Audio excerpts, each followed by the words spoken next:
welcome to my YouTube channel. Today I'll be illustrating on how to cut and pencil skirts with pleated dart.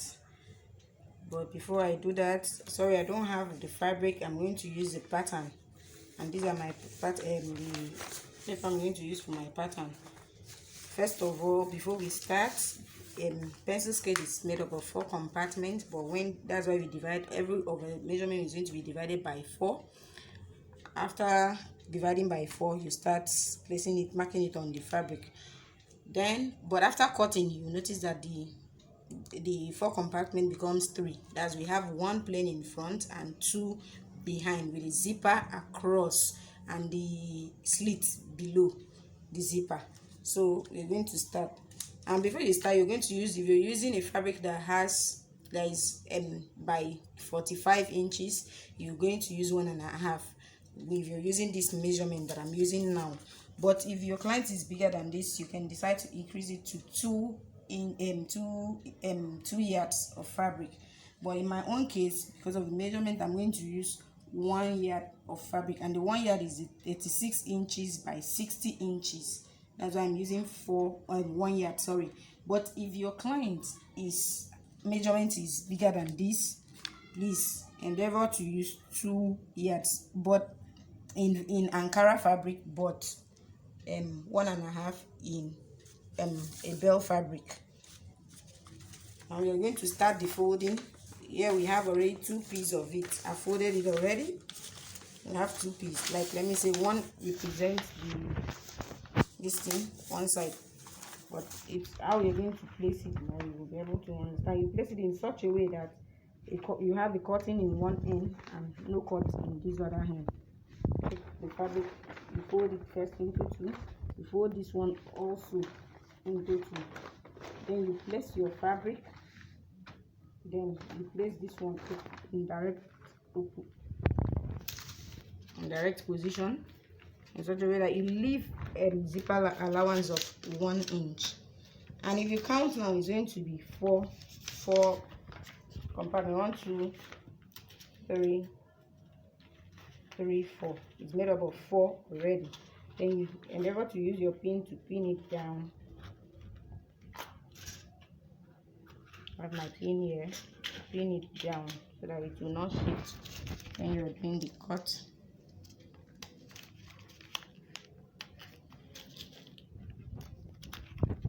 Don't forget, the space I'm leaving in front is for my zipper allowance. That's 1 inch for my zipper allowance. First of all, you mark the full length. The full length of my client here is 22 inches. You mark it, you place your tape straight directly, and you mark your 22 inches, as you can see here. Then you add additional allowance of 2 inches. Without marking, you can see the down part is my additional allowance. Then you use your ruler and then straighten the 22 inches line.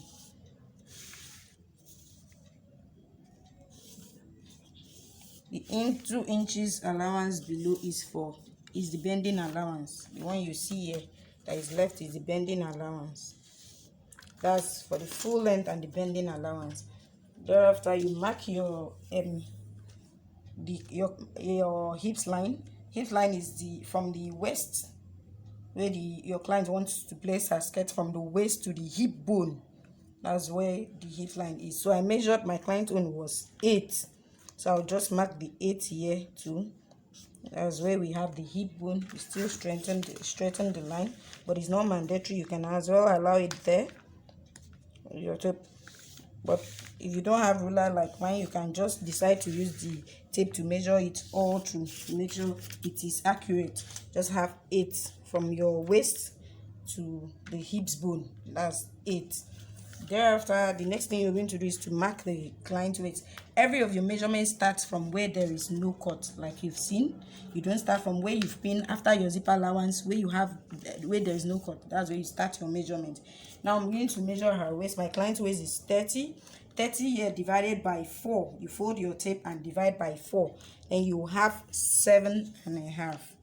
7.5 is where you mark your 7.5. Then you add 2 inches allowance for sewing.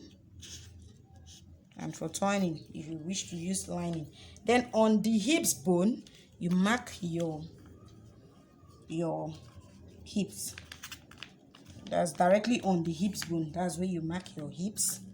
And the hips of my client here is 38. Like I said, you divide every of your measurements, you divide it by 4.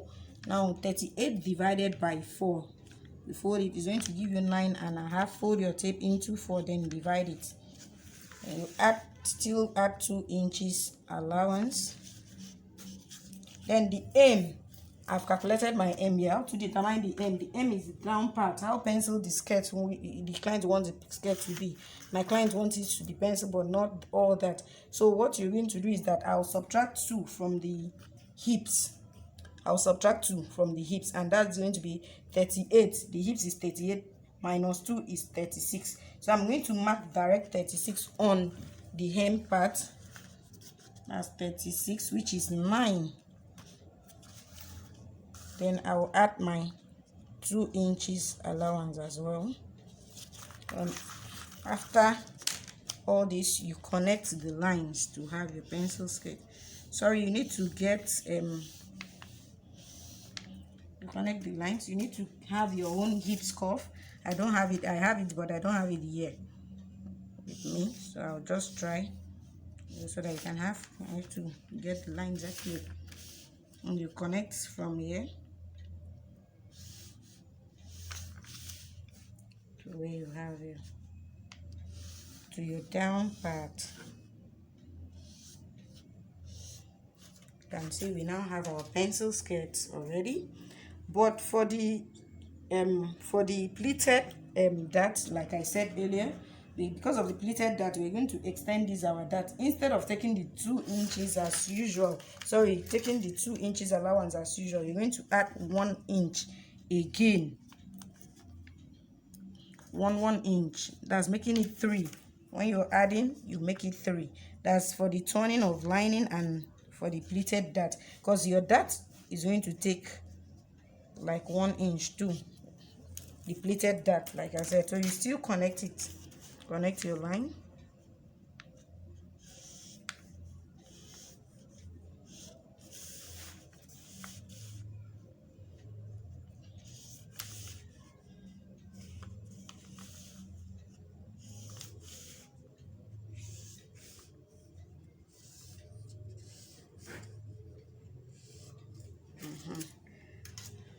Now my dart, I'm going to determine it using my the nipple to nipple. I measured my client, her nipple to nipple, and her nipple to nipple was 7. 7 divided by 2 will give me 3.5. I still place my tape where we have the waist measurement. Then I will mark the 7.5 divided by 2. 7, sorry, divided by 2 will give me 3.5. Then I'll just place my tape and hold that. This time, if it was to be the normal that I was supposed to stop maybe 1 inch above the hips line. But since this is not the normal, this thing, it's going to be pleated dart. So all what I'm going to do is just to mark half here, and then mark half this other way too. Then you notice we have from here to here supposed to be 1, and it is 1 already. From here to here is 1 inches. So our dart is going to be 1 inches. First of all, we're going to cut it out first, then tap our dart there. From there, we now open it up and pin it.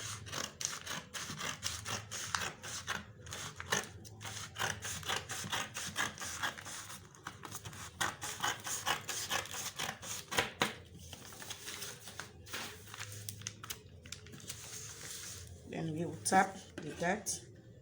You tap it here so that you have this thing in it will reflect on all the fabric. Then you unpin the pins you used. As you can see, like I said, it's all divided into 4, but when you open it up, you have 3. Like see now, we have 1 pair in front, 1 pair in front. Don't mind the allowance that has big like this. It's big like this because we've not pleated it yet, and besides, it's not my own size. Then we have the 2 for the behind where we have the zipper pass across.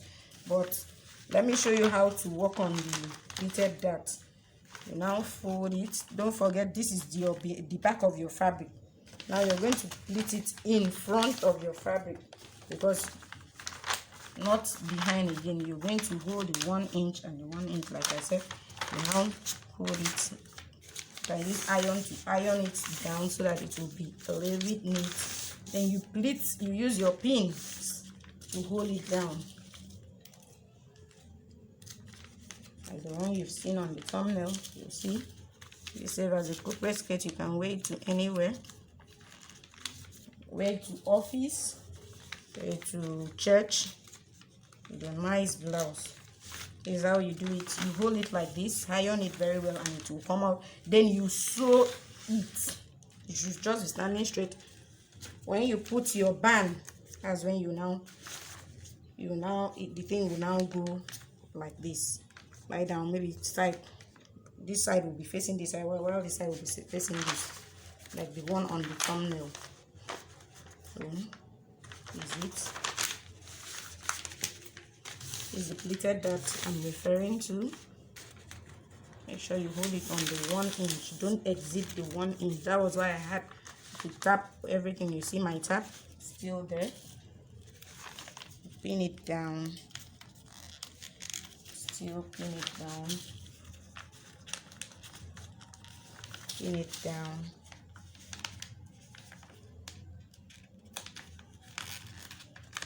And we'll fold it to this other side. I think you can see the pleated dart now comes out very well. Don't forget, you have to, while working on the skirt, you have to slope your front by 1 inch. By 1 inch, slope the front for it to come down. We are done with our front skirt. Only for us to start the sewing. We're done with the front pattern. This is how you're going to place it on your fabric and bring it out. You've seen now that the allowance has minimized compared to before. That's our pleat. You see our pleat. You do same thing too to the back. To the back. And in the back too, while you have these 3 inches, don't fail to mark out where your hips line, hip scuff will stop. That's why, so that you avoid that behind. The skirt will not lift behind. So you mark, like my client one here, it's where her knocking starts is 10.5. I'll mark my 10.5. Then on the 10.5, I'll go in here by 1 inches. Sorry, I'll mark my 1.5 inches here. 1 inch, sorry, here. Same thing. I'll mark here 2 inches. And then I'll open up the slits where my slit will stop.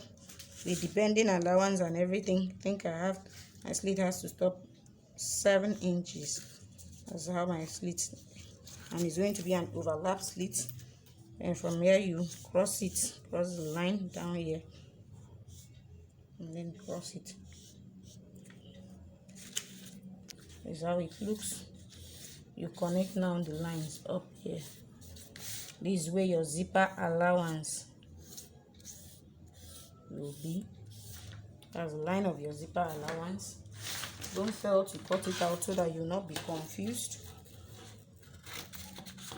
But you can still sew it like that and still allow it.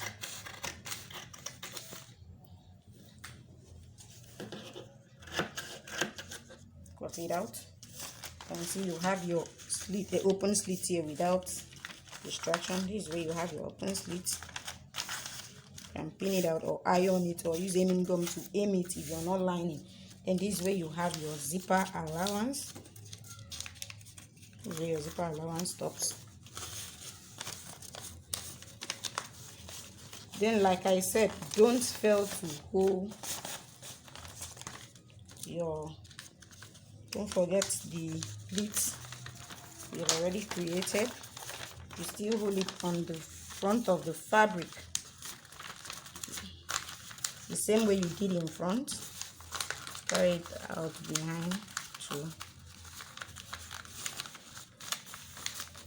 Make sure you iron it too, so that you have a iron it, spin it down. This is how it will look like. You do same for the other side. You've seen already the effect here has gotten inside. Is where your this thing will stop. The buttocks will stop. It has gone inside already, so that it will not lift. Some will wear skirt and that back will protrude. So it will give you that shapy look effect. You still do the same here. Pin it down, hold it. Please sew it. I'm not saying you should sew it underneath. Sew it on top, like what you've seen. How you're holding it now. You just sew it, correct, and then you iron it, pin and iron it, and it comes out this way. Like what you've seen. This is what you have. This for the back. You still have the pleated behind for the back and for the front. This is what you have for the front. This for the front piece and this for the back piece. I should turn it to be like this. This is how it will be to look. This for the zipper and this for the open slit. When you join it, you have to join all this through and join it, and then this for the zip. That's all we have. This is how you bring out the pattern. See the back and then the front. That's all we have for today. Hope you enjoyed it. You've learned something. Thank you. Please don't fail to subscribe.